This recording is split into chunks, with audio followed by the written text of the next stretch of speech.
जय श्री राम। ग्रहों के राजा सूर्य देव जो कि प्रत्येक महीने अपना राशि परिवर्तन करते हैं, जिसको हम संक्रांति के नाम से जानते हैं। अब इस बार ये सूर्य वृषभ राशि में गोचर करेंगे, यानी अपनी उच्च की राशि मंगल की राशि से निकलकर अपने ग्रह जो इनको ये शत्रु मानते हैं शुक्र की वृषभ राशि में गोचर करेंगे, जिसको हम वृषभ संक्रांति कहते हैं। 14 मई से 14 जून तक सूर्य ग्रह का गोचर शुक्र की राशि में रहेगा। भले ही ये शत्रु की राशि है, लेकिन ये शुक्र की राशि काल पुरुष के दूसरे घर की राशि है, जिसको हम फाइनेंस की राशि बोलते हैं। और इस बार सूर्य यहाँ शुक्र और गुरु के साथ मिलकर त्रिग्रही योग बनाएंगे।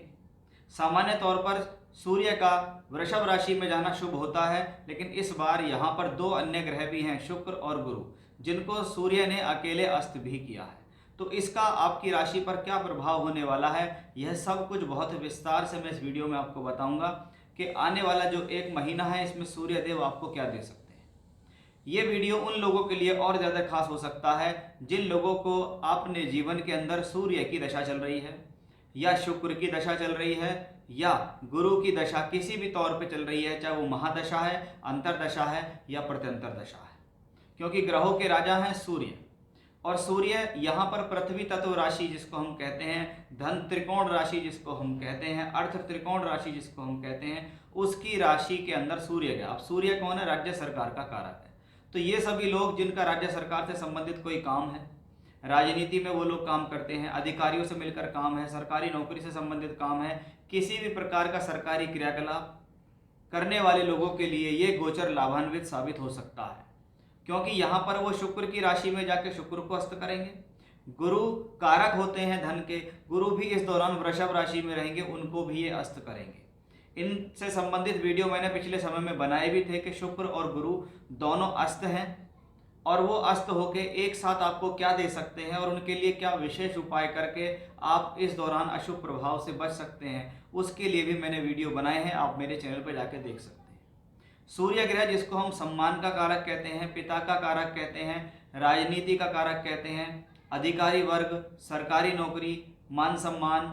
अगर शरीर के पार्ट्स के बारे में बात करें तो हृदय, आँखें, बाल, त्वचा, पेट और हड्डी, इनके कारक ग्रह भी सूर्य ही माने जाते हैं। लेकिन यहाँ पर ये शुक्र की सुंदरता की राशि के अंदर प्रवेश करेंगे, यानी कहीं ना कहीं ये स्थिति शारीरिक रूप से तो ठीक ही दिखाई देती है, कोई बहुत बड़ी परेशानी की स्थितियां यहाँ नहीं दिखती हैं।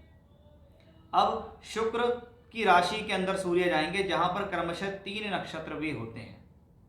पहला नक्षत्र होता है कृत्तिका नक्षत्र, जो सूर्य का ही नक्षत्र है, फिर रोहिणी, फिर मृगशिरा, चंद्र और मंगल। यानी वृषभ राशि में देखें तो कहने को ये वृषभ राशि है, शुक्र की राशि है, लेकिन इसमें सूर्य, चंद्र और मंगल के नक्षत्र होते हैं, कृत्तिका, रोहिणी और मृगशिरा। अब आपकी कुंडली के अंदर कोई भी ग्रह अगर कृत्तिका, रोहिणी या मृगशिरा नक्षत्र के अंदर बैठा है या वृषभ राशि में बैठा है, तो आप समझ लीजिए आपके ऊपर उन ग्रहों का प्रभाव ज़्यादा होगा। या उनके अंदर बैठे हुए ग्रह की दशा चल रही है और सूर्य उसके ऊपर से निकल के जाता है, तो भी उसके ऊपर आपका प्रभाव ज़्यादा होगा। क्योंकि ऐसी स्थिति में सूर्य बली है, सूर्य को कोई प्रॉब्लम नहीं है, क्योंकि सूर्य अपनी सिंह राशि से अपने से दशम भाव के अंदर गोचर करेंगे। लेकिन शुक्र का और गुरु का अस्त होना कहीं ना कहीं समस्या को थोड़ा बहुत बढ़ा सकता है।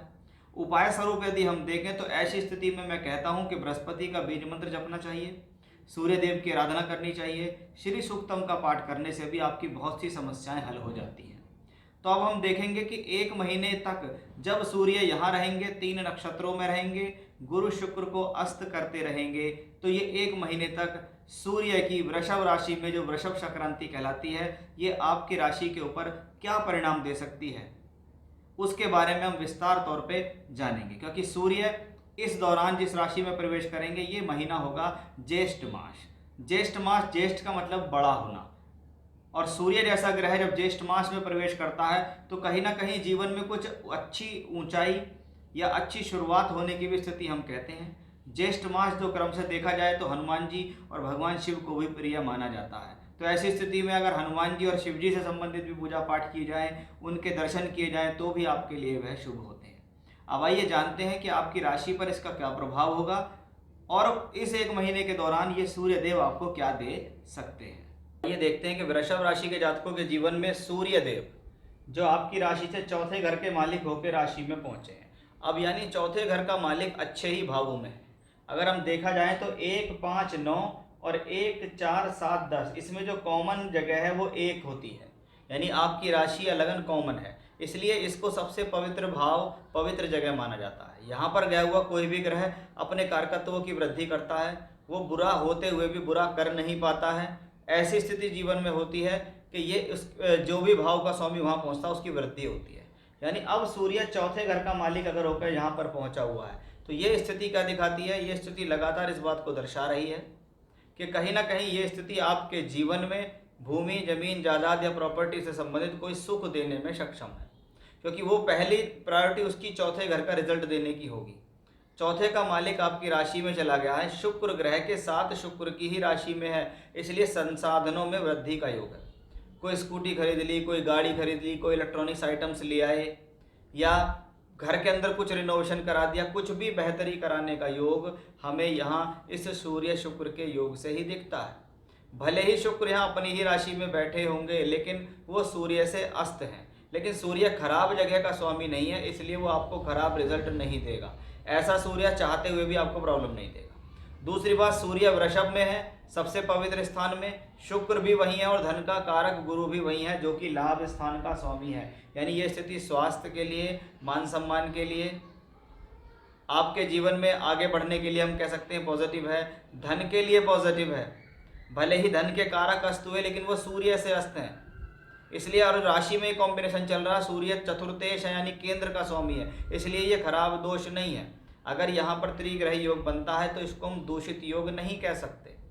हाँ, कोई भी ग्रह अगर सूर्य से अस्त होता है तो उसके रिजल्ट मिलने में थोड़ी परेशानी होती है, थोड़ा डिले होता है, लेकिन ऐसा नहीं कह सकते कि नहीं मिलेगा। आपके द्वारा किए गए प्रयास कहीं ना कहीं सफल होंगे।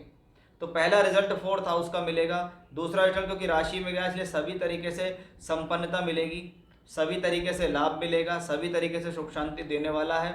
सुख साधनों में वृद्धि, अगर कोई भी काम ऐसा करना चाहते हैं आप कि मैं कोई प्रॉपर्टी ले लूँ, मुझे प्रॉपर्टी लेनी चाहिए, मेरा मौका नहीं बन पा रहा, तो ये वो योग हैं जो उस स्थिति को बनाएंगे और आपको लाभ देंगे।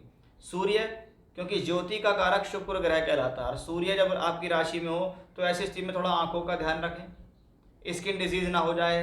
जैसा आजकल काफ़ी गर्मी भी चलेगी तो उस दौरान आपको कोई सन टैनिंग ना हो जाए, इसका भी थोड़ा सा आपको ध्यान रखकर चलना होगा। अदरवाइज गोचर के हिसाब से देखें, ज्योतिष के नियमों के अनुसार से देखें तो यहाँ पर त्रिग्रह युति बनेगी, और ये त्रिग्रह युति सूर्य शुक्र की गुरु के साथ मिलकर कहीं ना कहीं धन के लिए शुभ है। भले ही धन का घर है शुक्र, क्योंकि वृषभ राशि क्या कहलाती है? काल पुरुष की दूसरी राशि कहलाती है, इसलिए इस स्थिति को हम क्या कहते हैं कि धन के घर में सूर्य गया हुआ, और ये शुक्र का घर है, इसमें राजा का सूर्य का प्रवेश है, इसलिए राजकीय क्रियाकलापों से धन कमाना, अधिकारी वर्गों से धन कमाना, सरकारी लोगों से मिलकर धन कमाना, वो भी ऐसी स्थिति में शुभ होता। अगर आपका इनसे रिलेटेड कोई वर्क है तो भी आपके लिए कहीं ना कहीं फेवर में होगा। तो ये था वृषभ राशि के जातकों के जीवन में जब सूर्य देव वृषभ राशि में 1 महीने तक गोचर करेंगे 14 मई से 14 जून, तो आपको क्या फल देंगे। जय श्री राम।